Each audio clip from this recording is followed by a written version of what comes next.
Friends అందరికీ good morning. ఈరోజు నేను బాక్సులోకి ఏం ప్రిపేర్ చేశానో చూసేద్దామా. Aloo curry, aloo meal maker టమాటా వేసి ఇలా గ్రేవీగా ఉన్నాను. చాలా తొందరగా అయిపోద్ది కర్రీ.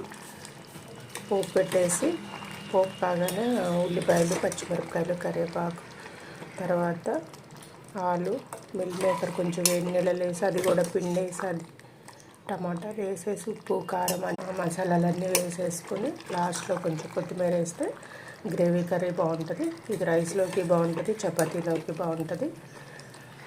ఓకేనా. ఇటుపక్క కర్రీ అయిపోవచ్చింది. ఇటుపక్క వేడి వేడి అన్నం బాక్సులు పెట్టేయాలి. రైస్ కూడా ఆరబెట్టేసాను చూస్తున్నారా. ఇంకో పక్క వేడి నీళ్ళు ప్లాస్కోలో పోసేస్తే వీళ్ళకి బాక్సులు రెడీ అయిపోతాయి. మీరేమి వండారు కామెంట్స్ చేయండి. బాయ్.